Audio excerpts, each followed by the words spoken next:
Fala galera, beleza? Aqui quem tá falando é o Lipe. Sejam bem-vindos a mais um vídeo do canal Podcast Operado. E antes de começar, deixa o like, curta, comenta e compartilha que ajuda demais o nosso canal, tá bom? Bora pro vídeo. Falando sobre uma coisa que o Atala teve aqui na quarta, se não me engano, né? E ele falou isso, que uma escola dos Estados Unidos, ela estava muito abaixo das outras, e aí resolveram colocar para os alunos todos fazerem uma milha antes de começar a aula. Uma milha. Uma milha. Eles descobriram, de repente, aquelas notas baixas, elas não só foram mais altas do que as outras escolas dos Estados Unidos, como eles ultrapassaram muitos países, entendeu? Legal. Então, ele descobriu essa relação do exercício, da atividade física, né, de você se movimentar, não só como benefício de taxa de gordura e tal, mas pro cérebro, cara. É isso mesmo? Hoje a gente tem um consenso na comunidade vou falar de neurocientífica aqui.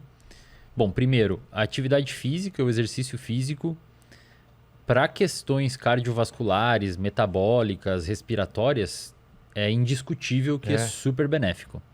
Para questões de cérebro, hoje a gente tem um corpo de conhecimento que já é mais que suficiente para a gente concluir que também. Que você fazer atividade física, e não só atividade física, você conseguir manter uma atenção na alimentação, manter uma atenção na sua rotina de uma maneira geral, é igualmente benéfico para o cérebro. Tão benéfico quanto para a parte metabólica. Porque, no final das contas, os dois estão interagindo. Metabolismo, se você tem uma melhora metabólica, você tem uma melhora no cérebro. Vou te dar um exemplo. No meu doutorado agora, eu tenho estudado a relação entre dietas hipercalóricas, ricas em gordura e ricas em frutose. Não a frutose da fruta, mas aquele xarope de milho rico em frutose que é usado para adoçar refrigerante. Tá, porque a frutose é um tipo de açúcar. É um tipo de açúcar, Tá. isso. Só que na fruta, obviamente, tem fibras, não tem tanta concentração de frutose, então não é uma Entendi. coisa maléfica, né? Se Tá. você consome dentro das medidas adequadas. Agora, quando você pega essa frutose, hiperconcentra ela e adoça refrigerantes, Que é o que você o pessoal faz? que é o que o pessoal da indústria do refrigerante faz, a gente hoje percebe que ela é bastante maléfica a nível de sistema nervoso central, de cérebro. E o que eu vejo... O que causa isso? Pois é, o que eu vejo, o que os dados mostram, Vilela? Primeiro, quando a gente entra numa dieta... Isso vai demandar uma resposta um pouquinho mais longa, tá? Quando a gente entra numa dieta ruim, acontecem algumas coisas no nosso metabolismo periférico, isto é, no nosso corpo. Ocorre um aumento de glicose, ocorre um aumento de lipídios, de gordura, LDL, triglicerídeos, etc. Mas também ocorre uma coisa que a gente chama de resistência à ação da insulina. A insulina é um hormônio que, quando o seu açúcar no sangue sobe, a insulina permite que o seu músculo, o seu fígado, a sua gordura capte a glicose. Então, quando você tem aumento de glicose, ocorre aumento de insulina e a insulina permite que a célula puxe glicose para dentro.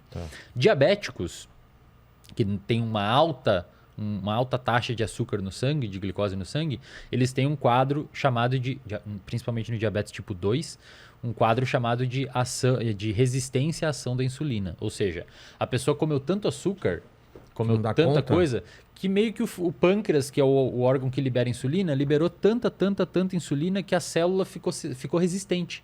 Então a célula já não identifica mais se tem ou não insulina ali e, portanto, não permite captação de glicose, a pessoa fica diabética. Ponto importante. Hoje a gente sabe que a gente tem insulina no cérebro. Ah, é? A gente tem insulina no cérebro. Mas o mais interessante, cara, é que os nossos neurônios, que são as células que a gente tem no cérebro, um dos tipos de células são as células funcionais do cérebro. A gente tem 86 bilhões de neurônios, com B, 86 bilhões de neurônios. As células do cérebro, elas não dependem de insulina para captar glicose. Elas captam glicose não precisando da insulina. Aí por muito tempo se perguntaram por que a gente tem insulina no cérebro então? A resposta é que a insulina no cérebro ela atua em formação de memória, ela atua em foco atencional, em você prestar atenção nas coisas, ela atua em melhora cognitiva geral. Tudo isso é necessário para você passar numa prova, como a Atala falou lá dos estudantes. Então quando você melhora a sua capacidade de metabolização periférica da insulina, de utilização periférica da insulina, você melhora também a sua utilização central dela.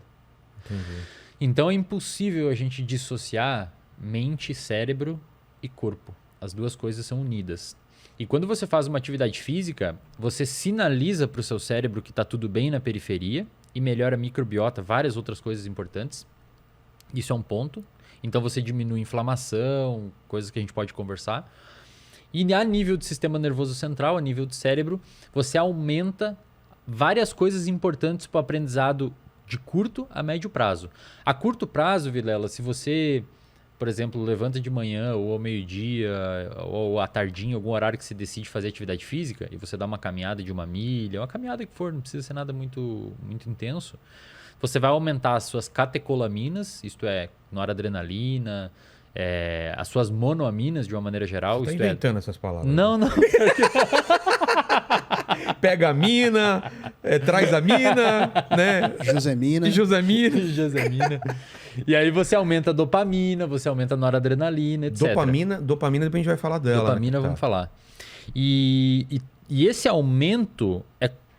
Cara, trocando em miúdos, assim, basicamente, quando você faz uma atividade física, você formula uma sopa química no seu cérebro que permite você aprender melhor. Entendi. Isso a curto prazo.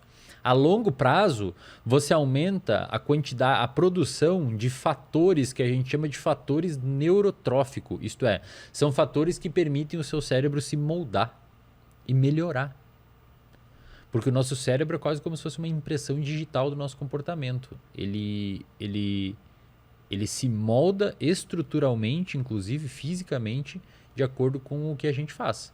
Tá. Por exemplo, pessoas muito boas de memória, elas vão ter um hipocampo, que é a região do cérebro que armazena a memória, maior fisicamente mesmo. Tem um estudo que fizeram com taxistas de Londres.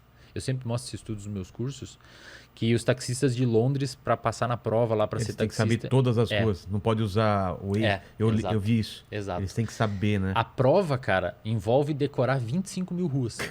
25 mil ruas, Para manter o lance tradicional, para manter um né? negócio lá, etc. E os neurocientistas malandros pensaram assim, cara, se o cara decora 1000 que for para passar nessa prova, alguma mudança estrutural no cérebro dele vai ter em comparação a quem não conseguiu. Novas conexões, né? Exatamente. E eles fizeram isso. Foi publicado um artigo num jornal chamado de Cell, que é um dos melhores, Célula em português, um dos melhores jornais científicos do planeta. Eles pegaram 100 pessoas, 100 taxistas que iam fazer a prova e mediram o tamanho do hipocampo antes deles estudar para a prova. Tá. E depois deles estudar e fazer a prova, eles pegaram essas 100 pessoas e de novo olharam o tamanho do hipocampo. Chuta, aqueles que passaram na prova, e só os que passaram na prova, tiveram um aumento do hipocampo. O hipocampo aumentou um pouquinho. Porque provavelmente é meio que hipertrofiou. É como se fosse o músculo quando você faz academia. O seu cérebro ele dá uma aumentadinha devido a um número maior de conexões. E o mais interessante desse estudo é que aqueles taxistas que reprovaram na prova, o hipocampo não aumentou. Ou seja, parece que você precisa de fato que o seu cérebro mude para você conseguir ter uma melhora funcional no que você quer que seja. Então, quando você pega essa galera, voltando lá ao comentário do Atala, quando você pega essa galera e coloca eles fazer atividade física, 1 milha que seja, cara, você está permitindo E é caminhando, né? Caminhar 1 milha é uma coisa aparentemente simples, Exatamente. né? Cara, Só isso já faz uma diferença. Muito, muito. Você está permitindo que o corpo melhore, você está permitindo que o cérebro aumente esses neurotransmissores a curto prazo e a longo prazo o hábito vai se formando e aumente esses fatores neurotróficos que permitem... Você está basicamente dando um boost no organismo dessa pessoa. É quase que um hack. Você está... É fora do comum assim, o quanto isso é benéfico, cara. E o oposto também acontece, Vilela. Tem bons estudos que mostram essa área que eu tô investigando agora de dieta e memória e depressão e tal. Cara, por muito tempo a gente imaginou que era necessário vários meses, se não anos, ou pior, era necessário você ter uma modificação fisiológica para a dieta fazer mal a nível de memória, humor e tal. Esses tempos saiu um estudo numa revista chamada de PLOS ONE, mostrando que 4 dias tomando um café hipercalórico, é um café que eles davam milkshake com sei lá o quê, um café super hipercalórico, 4 dias de café hipercalórico foi suficiente para prejudicar o armazenamento de memória de estudantes saudáveis. Não lembra do Super Size Me? Aquele cara que ficou um mês, foi um mês, né? Não sei se você lembra, Lene.